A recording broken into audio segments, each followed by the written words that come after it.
Go back to the district you came from, before I find a real reason to lock you up." The words cut through the damp, cold night air, delivered with a flat, hard edge that left no room for discussion. Officer Garrett Cole stood by the driver's side window of a battered 10-year-old sedan, his heavy maglite flashlight held at eye level, its beam pinned directly onto the face of a young black delivery driver.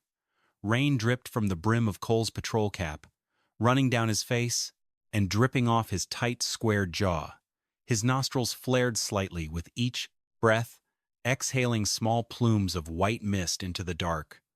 Under his glove, his right hand rested on his utility belt, fingers hovering inches from his service weapon.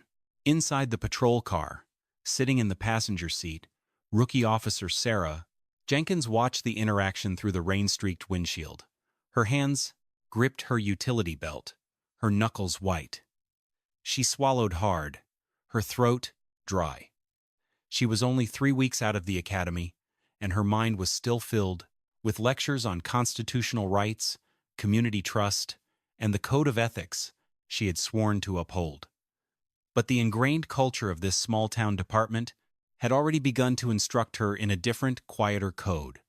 She had watched Cole pull over 3 different drivers of color over the course of his shift, each time using the same aggressive, condescending tone, each time fabricating minor, unverifiable infractions like a flickering taillight or an unstable lane.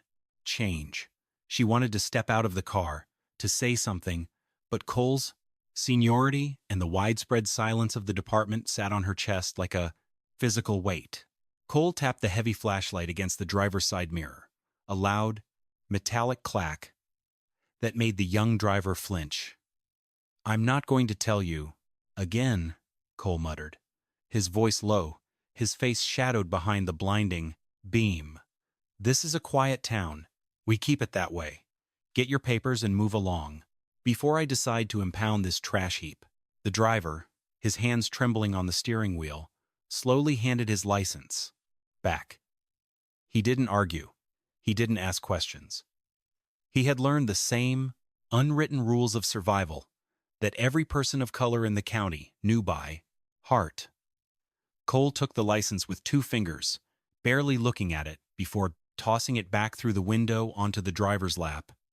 He stepped away, his heavy leather boots crunching on the gravel, and walked back to the patrol car.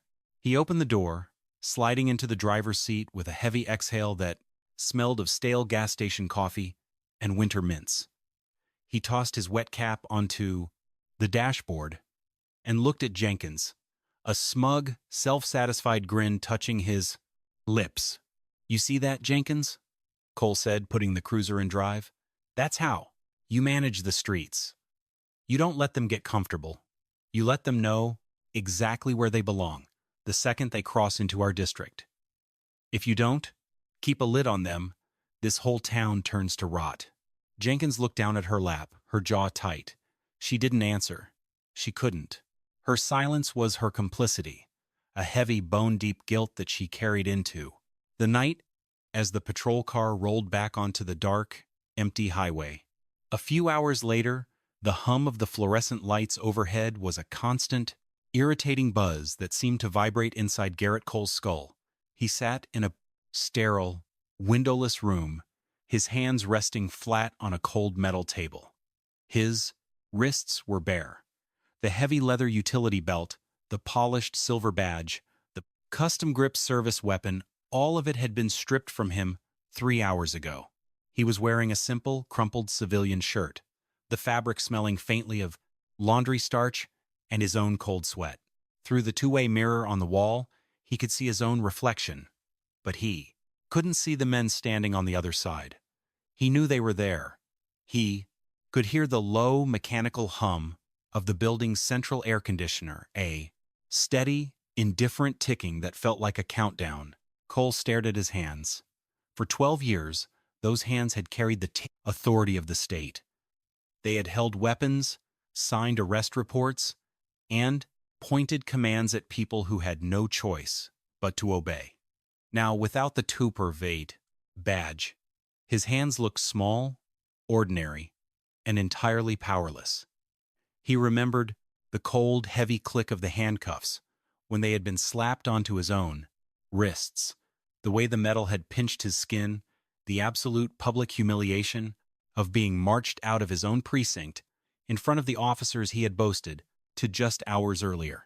The realization of his ruin was a physical weight, pressing down on his chest until his breathing was shallow and rapid. He closed his eyes, trying to block out the sterile glare of the room. But the image of the man in the holding cell remained burned into his mind. The tall, quiet man with the unbroken gaze, the man who hadn't raised his voice once, the man who had warned him with a calm, clinical certainty that Cole was making a career-ending mistake. Cole had laughed then. He had called him a fraud. He had called him a cockroach. He opened his eyes, the terror rising in his throat like bile. The room remained silent, a thick, suffocating quiet that offered no answers, no escape, and no assaying. Merze. Before that silence fell, the dashboard clock of the black Cadillac CT6 read exactly 10:30 p.m. Brigadier General Arthur Vance adjusted his grip on the steering wheel, his sprawled, large, calloused hands resting at the 10 and 2 positions, his fingers relaxed, but steady. He was exhausted, his shoulders aching slightly from the long, continuous drive up Route 15. But it was a quiet, comfortable exhaustion. He had spent the weekend in Richmond, standing in the crowded auditorium of Virginia Commonwealth University, watching his youngest niece walk across the stage to receive her degree. He had stood in the back, dressed in his civilian charcoal suit, his chest rising with pride as she held the diploma high. For Arthur, family was the only thing that competed with the unyielding discipline of his military career.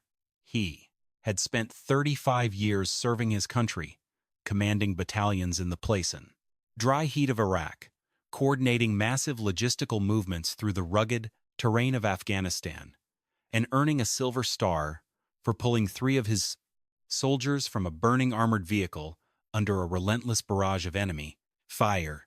He was a man who moved with a quiet, deliberate weight, his face carrying the weathered lines of a soldier who had spent decades staring into the dark and finding his way through.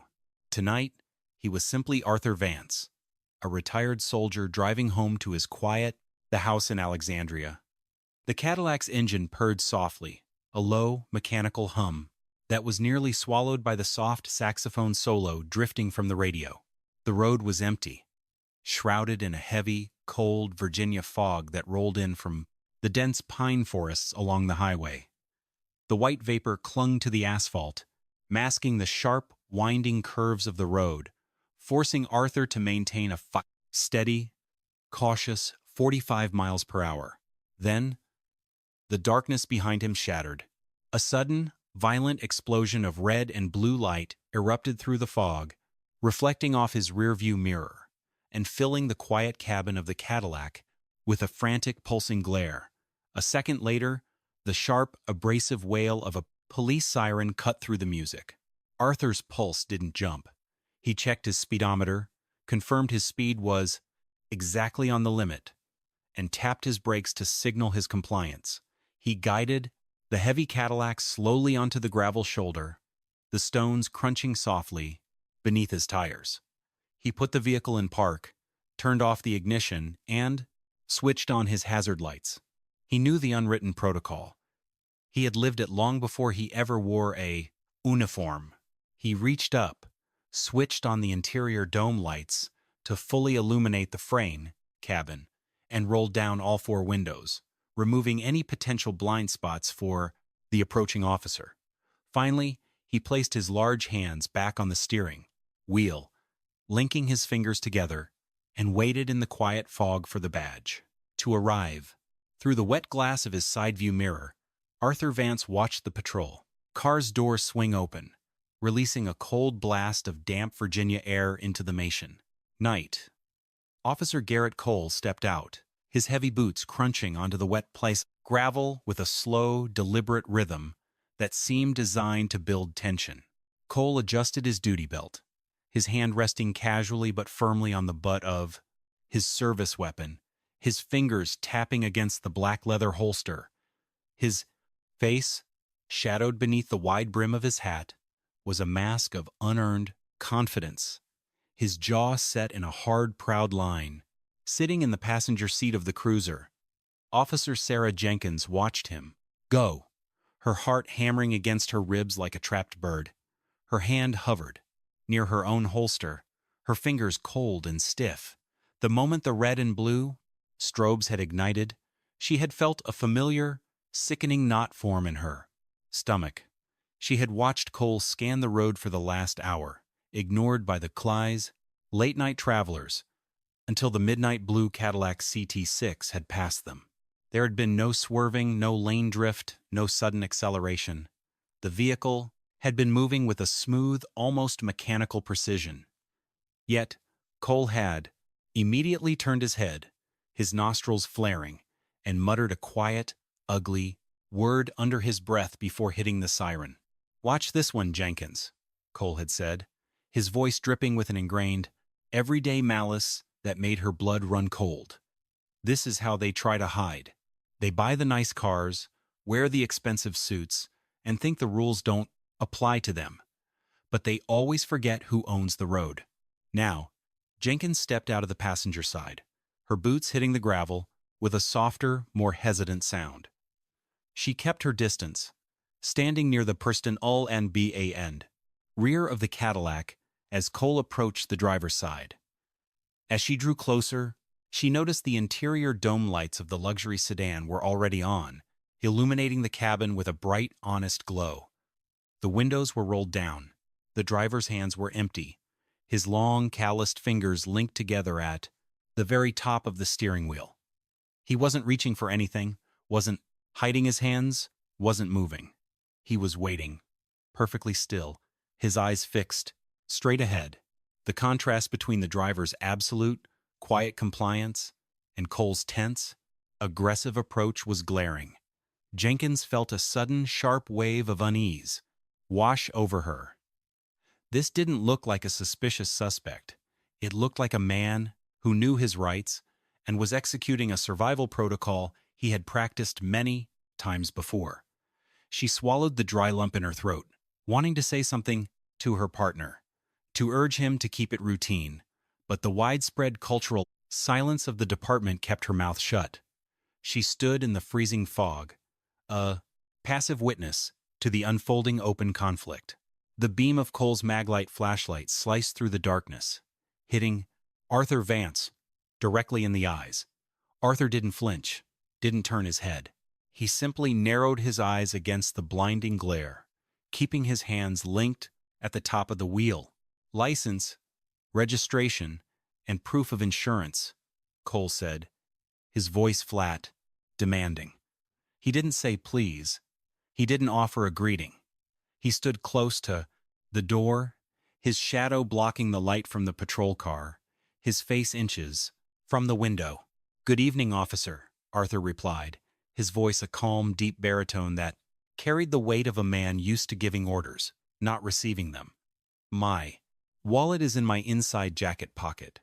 My registration and insurance are in the glove box. How would you like me to proceed?" Cole's jaw tightened, his fingers tapping more aggressively against his holster. He didn't like the calm in the older man's voice. He didn't like the expensive, charcoal fabric of his suit or the gold watch glinting on his wrist. It was a deep-seated, everyday irritation that rose in him whenever he encountered a black man who didn't look afraid of him. "Just get the papers, Arthur," Cole said, intentionally using Arthur's first name with a condescending familiarity meant to disrespect him. "And keep your hands where I can see them. I don't need you reaching for something you shouldn't have." "Moving my right hand to my inside pocket now," Arthur stated clearly, ignoring the insult. He slowly retrieved his leather wallet, extracting his driver's license, before reaching across the console to open the glove box. He handed the, quote, documents through the window. Cole snatched them, his flashlight beam sweeping across the luxury interior of the Cadillac, lingering on the clean leather seats and the polished wood trim He looked at the license, then back at Arthur's face. Arthur Vance, Cole read, his tone mocking. Nice car, Arthur. Where'd a guy like you get a ride like this? What do you do for a living? I work for the federal government, Arthur said simply. Federal government, huh? Cole sneered, tossing the documents onto the dashboard of his patrol car without looking at them. Right. And where are you coming from tonight? A family event in Richmond. I am heading home to Alexandria. Cole leaned closer, his chest nearly pressing against the window frame. He sniffed the air aggressively, his flared nostrils searching for a pretext. You swerved back there, Arthur. Crossed the double yellow line. You been drinking? Tonight? Smoking something? I have not had a drop of alcohol, nor do I use narcotics, Arthur said, his eyes locking onto Cole's with an unshakable, stony resolve. I smell marijuana, Cole declared flatly. Behind him, Jenkins felt her heart stop. There was no smell. The air smelled of nothing but damp pine, wet gravel, and the clean leather of the Cadillac. She looked at Cole's back, her mouth dry, her hands cold. She knew what this was. It was the skeleton key, the engineered lie used to bypass the Fourth Amendment. She wanted to step forward, to tell Cole that she didn't smell anything, but the deep-seated, ingrained code of her uniform held her back. She stayed silent, her throat tight with a rising, suffocating shame. Step out of the vehicle, Arthur, Cole ordered. Arthur Vance did not argue. He knew the battlefield was disadvantageous. He knew that arguing with an armed, hostile patrolman on a dark, foggy road was a losing strategy. I am stepping out of the vehicle, Arthur announced clearly. He unclipped his seatbelt with slow, deliberate movements, opened the heavy door, and stepped out into the freezing November night. He stood at his full height, 6'3", his broad shoulders squared, towering over the younger officer. For a fraction of a second, Cole took a step back, his eyes widening, slightly, his pride threatened by the sheer physical presence of the man in, quote, front of him. But that momentary fear quickly morphed into a volatile, defensive rage. Turn around, face the car, hands on the roof, Cole yelled, drawing his taser, and aiming the red laser dot directly at the center of Arthur's chest. Arthur turned, placing his large, calloused palms flat against the cold, wet metal of the Cadillac's roof. The dampness bit into his skin, but his hands remained steady.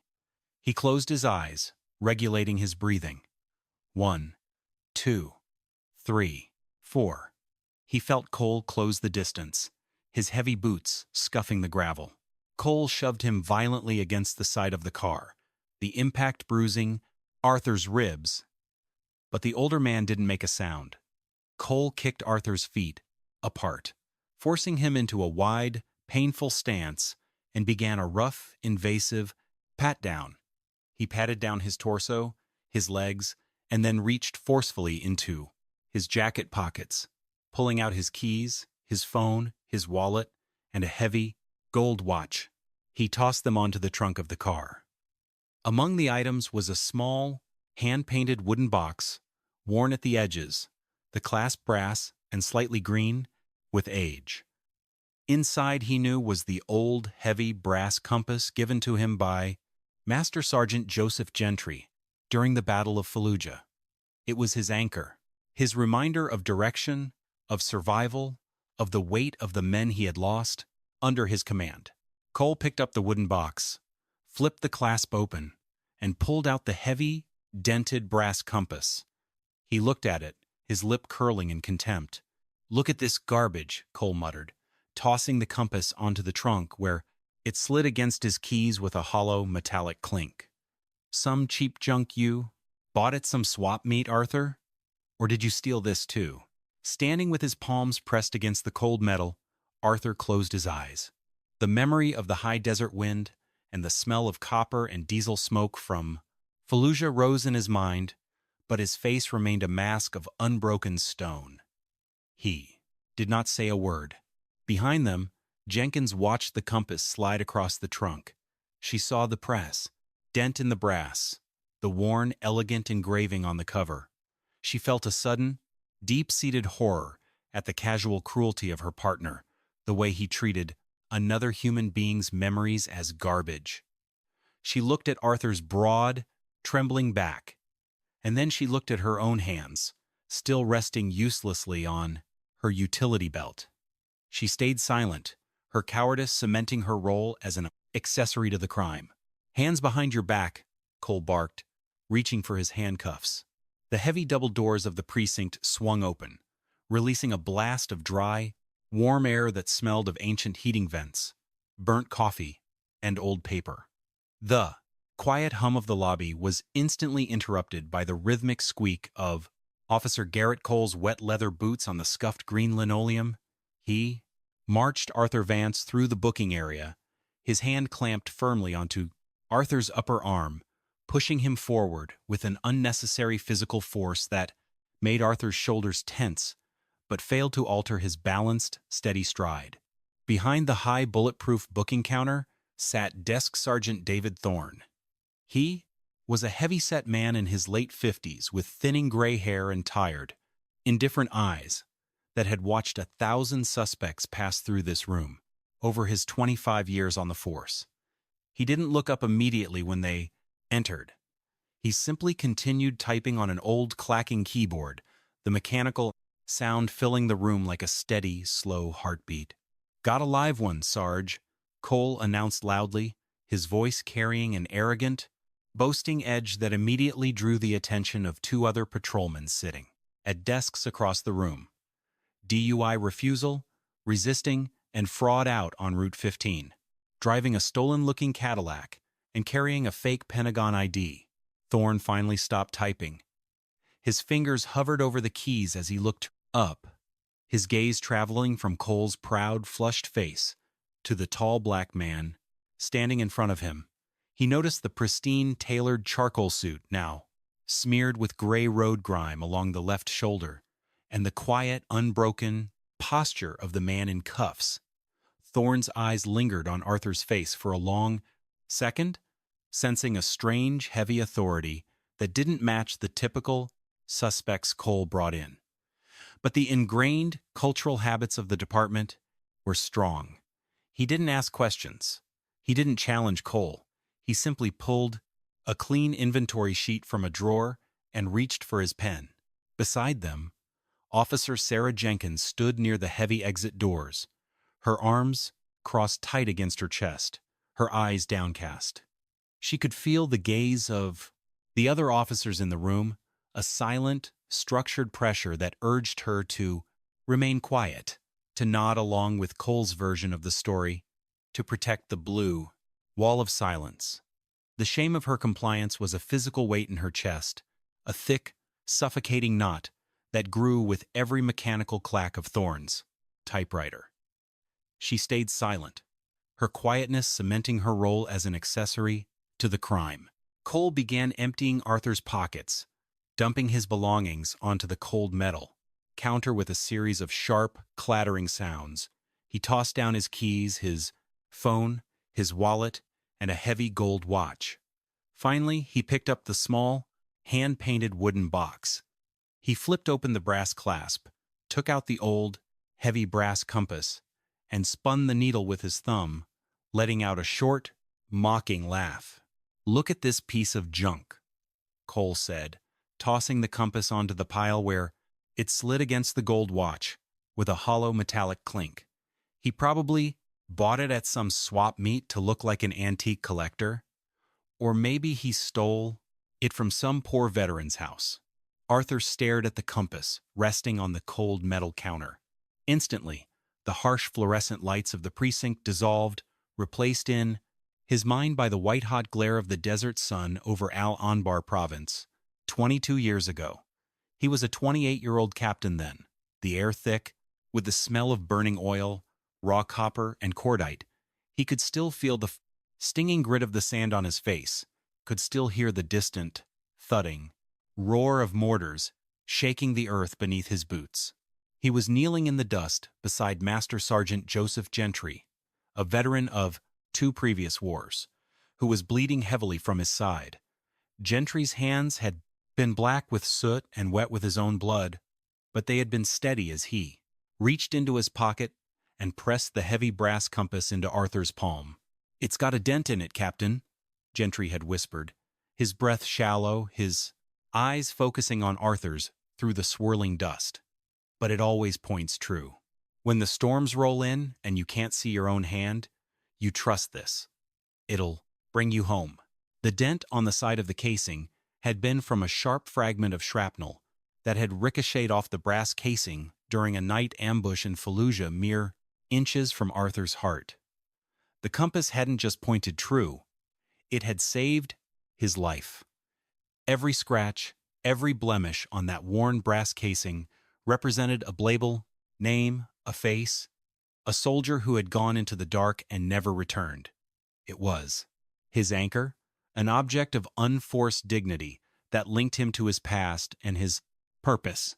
Cole's arrogant, dismissive words, "cheap junk," floated through the room, but Arthur kept his jaw locked, his eyes burning with a cold, silent fire. He looked at Cole, then back at the compass, his silence a heavy, unyielding standard that refused to bow to the younger man's ignorance. "Take his tie, his belt, and his shoelaces," Sergeant Thorne ordered flatly, his voice devoid of any personal interest as he recorded the inventory. The two patrolmen who had been watching from across the room stepped forward. They moved roughly, grabbing Arthur by the shoulders to turn him around. They unknotted his silk tie, pulled his leather belt from his loops, and forced him to bend down to slide the laces out of his Oxfords. Arthur complied with a 740S, quiet, stony cooperation, his movements deliberate, his physical dignity unbroken, even as they stripped him of his personal effects. They led him down a long, dark gray hallway. The walls were painted concrete, cold and damp, reflecting the buzzing green glare of the fluorescent tubes. Overhead, Arthur's shoes, lacking laces, squeaking softly on the floor. Cole pushed him into holding cell 3, the iron bars swinging open with a heavy, metallic creak. He shoved Arthur inside, and the heavy door slammed shut with a deafening clang that echoed through the concrete corridor like a gunshot. The air inside the cell was thick, smelling of industrial bleach, old sweat, and urine. A single metal bench, scratched and dented, was bolted to the far wall. "Make yourself comfortable, Warren," Cole sneered, gripping the iron bars and looking in at him with a smug, self-satisfied grin. "The magistrate won't be in until tomorrow morning. You've got a long night to think about your life. Choices." He let out a short, sharp laugh and walked away, his heavy boots squeaking on the linoleum as he headed back toward the booking desk.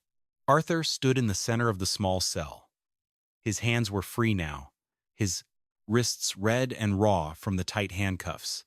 He looked up at the security camera, mounted in the upper corner of the ceiling.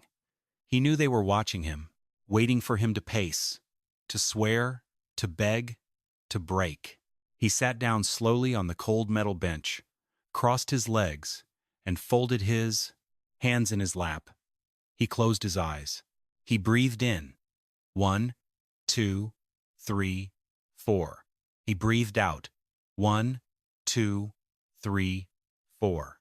He sat in the absolute silence of the cell, an immovable pillar of discipline, waiting for the storm he had just unleashed to arrive. Sergeant David Thorne rolled the fingerprint card into the flatbed scanner, his thick, ink-stained thumb pressing the enter key on his old terminal with a heavy, indifferent clack. The ancient CRT monitor flickered, its green text pausing on a blank screen, as the system began transmitting the digital data to the National Crime Information Center in Washington. Usually, the database took a few minutes to return a clean record. This time, it took less than 15 seconds. The amber text did not return. Instead, the screen flashed a brilliant, pulsing crimson red.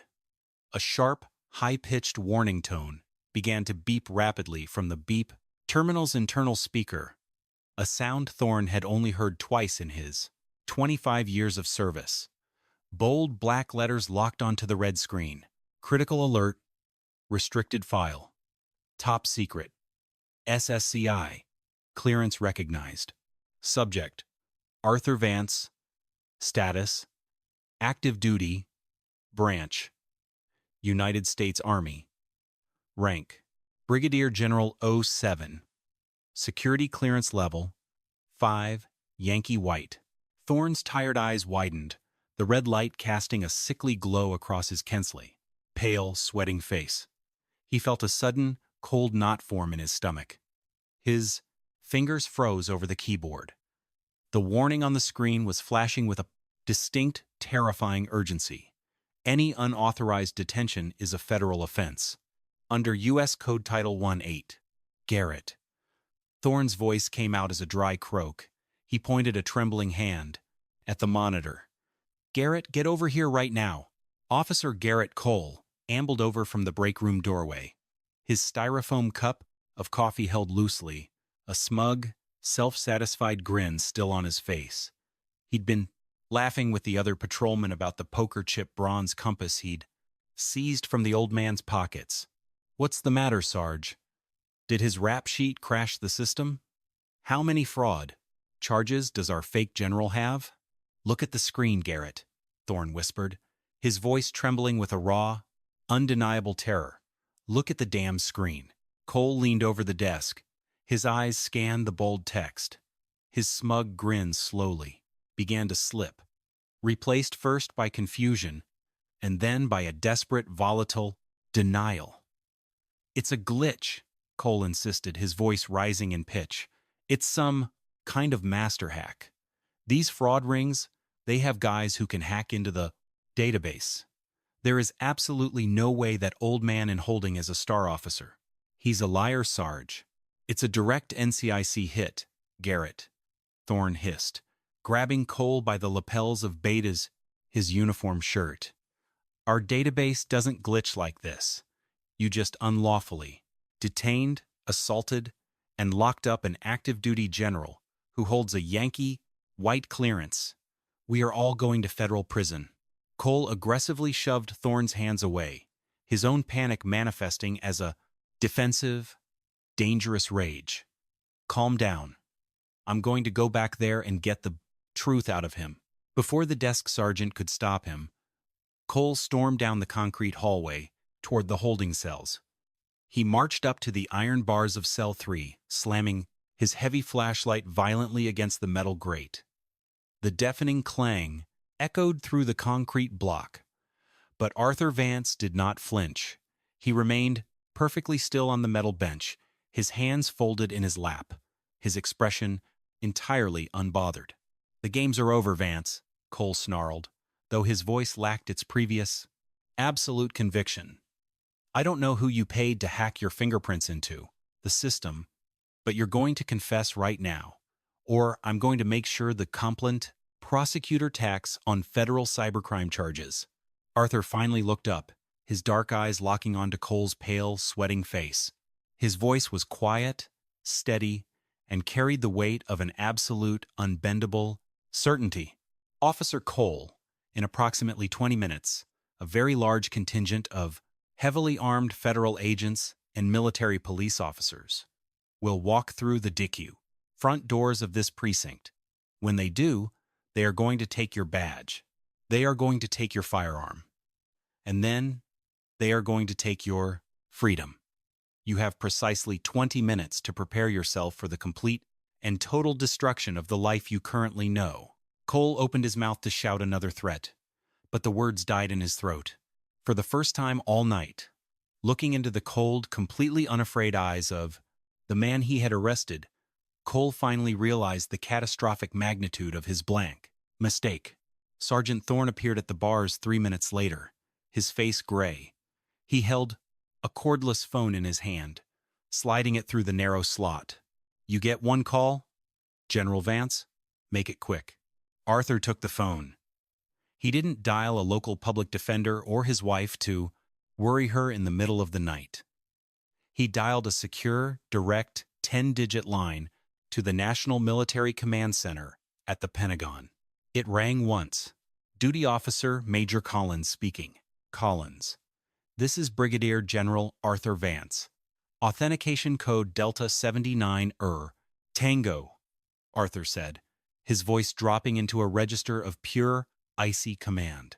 There was a brief pause on the line as the Major verified the code. Authentication confirmed. Good evening, General Vance. How can I assist you? Sir? Major, I need you to wake up. General William Brooks, Arthur ordered, referencing the 4-star Chief of Staff of the Army. And tell him I have a situation in Virginia. The silence on the secure telephone line was absolute, stretching for 3 agonizing seconds before Major Collins finally responded. His voice had lost all of its bureaucratic stiffness, replaced instantly by the sharp, immediate urgency of a soldier receiving a critical operational command. Yes, General Vance. Right away, sir, Major Collins said. Can you provide me with your exact coordinates and current status? I am currently being detained in a holding cell at the county police precinct off Route 15. I was subjected to an unwarranted traffic stop by an officer, Garrett Cole. I have been falsely accused of driving under the influence, resisting arrest, and carrying fraudulent federal identification. My vehicle, a Cadillac CT6, has been illegally impounded, and my personal belongings, including my Department of Defense credentials, have been seized. Notify General Brooks that I have been unlawfully deprived of my liberty under the color of law, and I expect an immediate, appropriate military and federal response to secure my release. Understood, General. I am patching this transmission directly through to therock.com. Chief of Staff's residence and simultaneously notifying the Provost Marshal, General. The United States Army Criminal Investigation Division will be mobilized immediately. Please remain safe, sir. Arthur handed the phone back through the iron bars without another word. Thorne took the receiver, his hands shaking so violently he nearly dropped it. The quiet atmosphere of the suburban police precinct was violently shattered in exactly 18 minutes. The roar of 3 black, heavily armored Chevrolet Suburbans tore into the front a lot, bypassing standard parking spaces and pulling onto the concrete sidewalk to block the main entrance. Behind them, 2 dark green military police cruisers skidded to a halt, their blue and red lights throwing wild, frantic shadows against the brick walls. The heavy glass doors of the precinct were thrown open with immense force, slamming against the interior walls as a dozen men flooded into the lobby. Half wore the dark navy windbreakers of the Federal Bureau of Investigation, while the other half wore the crisp, intimidating tactical uniforms of the United States Army Criminal Investigation Division. At the front walked Colonel Victor Bradley of the CID. Beside him was Special Agent Diana Cross from the FBI Regional Field Office, her leather portfolio tucked under her arm. Sergeant Thorne stood behind the booking desk, his hands raised in the air as if he were being arrested himself. The 2 patrolmen who had been laughing with Cole moments earlier backed away against the wall, terrified.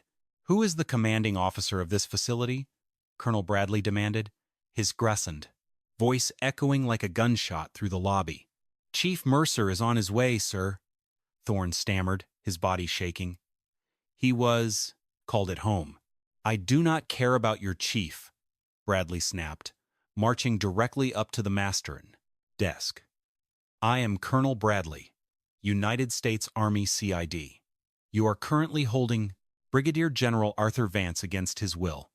Hand over the keys to his cell immediately, or my men will dismantle the bars and arrest every sworn individual in this building for kidnapping a federal official."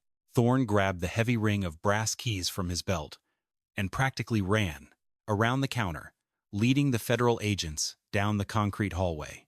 Officer Garrett Cole was still standing in the corridor when the vanguard of federal power rounded the corner. When Cole saw the military police gripping tactical rifles, his knees physically buckled. He stumbled backward, pressing his spine against the cinder block wall, his face completely devoid of color. The other local officers in the hallway quietly stepped away from him, leaving him standing entirely alone in the center of the passage, isolated by his own actions.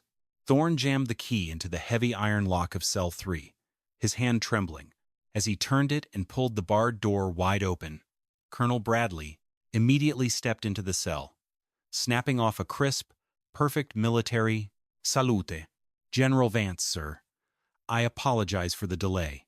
Arthur Vance walked slowly out of the steel-barred enclosure of cell 3, his steps quiet and unhurried, despite the bare, laceless soles of his Oxfords squeaking softly against the damp concrete. He did not look at Officer Garrett Cole, who remained frozen against the gray cinder block wall, his chest rising and falling in rapid, shallow breaths. Instead, Arthur walked straight back to the booking desk, his long, broad-shouldered frame moving with the silent, heavy weight of a rock. Sergeant David Thorne stood behind the counter, his hands visibly trembling as he began placing Arthur's personal effects back onto the metal surface. The heavy gold watch, the leather wallet, the keys, and finally, the hand-painted wooden box containing the dented brass compass were laid out with a frantic, careful precision. Thorne's forehead was beaded with cold sweat, his previous indifferent composure entirely shattered. Arthur did not rush. He took his time. He slipped his belt back through the braced loops of his charcoal trousers, his fingers moving with practiced, rhythmic efficiency. He bent down, carefully threading the laces back into his Oxfords, tying them in tight double knots. Finally, he picked up his silk tie, draping it around his collar and tying it into a perfect, centered Windsor knot. The military police officers stood behind him in a silent, green semicircle, their tactical rifles held at low ready, their presence alone casting an authority over the small room. Special Agent Diana Cross stood beside them, her arms crossed, her eyes cold and sharp. The heavy glass doors of the lobby swung open again, and Chief of Police Donald Mercer came sprinting into the booking area. He was a man in his late 50s, his uniform shirt hastily buttoned, his face flushed and breathing heavily from his run from the parking lot. He took one look at the tactical uniforms, the FBI, windbreakers, and the tall, silent general standing at the counter, and his stomach visibly dropped. "General Vance, please," Chief Mercer gasped, stepping forward with his hands open in a desperate, pleading gesture. "I came as soon as I was notified. I am Donald Mercer, Chief of Police. I assure you, sir, this is an absolute tragic to misunderstanding. The officer involved is young. He made a terrible error in Tarquet judgment." Arthur stopped. He turned slowly, his dark eyes locking onto Mercer's face with a quiet, heavy authority that silenced the chief mid-sentence. "A misunderstanding, Chief Mercer, is misreading a license plate," Arthur said, his voice a low, cold baritone that carried to every corner of the silent booking room. "What happened tonight was a targeted, aggressive deprivation of civil rights driven by an ingrained prejudice. Your officer ignored valid, federally issued identification because his personal biases made it impossible for him to believe a black man could outrank him. He fabricated charges, used unnecessary physical force, and locked me in a cage. If your department is willing to do this to an active duty general, ISHUDDER, to think what your officers do to average citizens who lack the power to make a phone call." Chief Mercer's face went gray. He looked down at the floor, unable to meet the person to. General's gaze. "Sir, we will cooperate fully. Officer Cole is suspended, immediately pending termination." "He is not just suspended." Special Agent Diana Cross stepped forward, her voice sharp as glass as she pulled a pair of heavy steel handcuffs from her leather portfolio. She walked past the desk, heading straight for Garrett Cole. "Garrett? Cole, you are under arrest by the Federal Bureau of Investigation for criminal deprivation of rights under color of law. Turn around and put your hands behind your back." Cole let out a pathetic, stifling sob as the steel cuffs clicked tightly around his wrists. Special Agent Cross reached down, unclipping his duty belt, his badge, and his gun, tossing them onto the metal counter with a heavy, definitive thud. The badge slid against the old wood, its polished surface catching the cold glare of the fluorescent lights one final time. Cole's head was down, his shoulders shaking, his entire arrogant reality dismantled in front of the peers he had boasted to just 30 minutes earlier. Arthur turned his gaze to Officer Sarah Jenkins, who was still standing near the exit, her hands clenched in her lap, her face pale. He looked at her for a long second, his eyes resting on her uniform badge. "You had a choice in that lobby, Officer Jenkins," Arthur said quietly, his words landing like heavy stones. "You saw the escalation. You saw the physical enforce. You chose the safety of your silence over the weight of your duty. That is a bone-deep failure. But I am giving you one chance to decide if you want to earn the badge you wear or let your cowardice destroy you." He reached down, picked up the hand-painted wooden box, and flipped open the pull's brass clasp. He pulled out the old, heavy brass compass, tracing the deep dent on the side of the casing with his thumb. Wiping a speck of gray road dust from the metal, he slipped the compass into his pocket, where it rested against his thigh, heavy and warm. He turned and walked out of the precinct, his boots clicking steady and true on the linoleum, flanked by the silent military police, as they led him back into the cold Virginia night.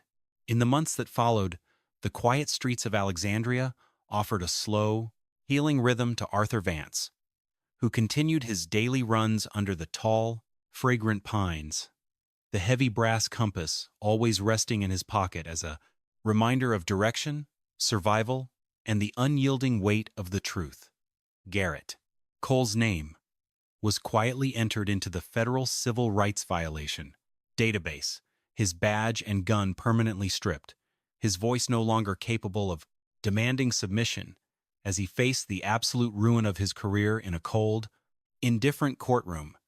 Sarah Jenkins remained on the force under a strict 2-year supervised probation, her silence finally broken as she began to actively speak up against the everyday prejudices she had once ignored, learning the hard way that the cost of complicity is a weight no uniform can carry. The black Cadillac CT6 rolled down the highway on quiet Sunday afternoons, but Arthur no longer drove with the expectation of a man waiting for the dark to fracture. Instead, he watched the autumn leaves fall, knowing that the structural trap of the precinct had been dismantled piece by piece under the unyielding pressure of federal accountability. His late mentor's compass remained on his desk by the window, its dented brass casing reflecting the quiet sunset, a physical symbol of a legacy of unforced dignity that refused to bow to ignorance. The standard of our character is not defined by the clothes we wear, but by the quiet choices we make when we believe no one has the power to hold us accountable. If you want to see more stories of ordinary people standing up for what is right, please like and share this video and subscribe to our channel to join our growing community.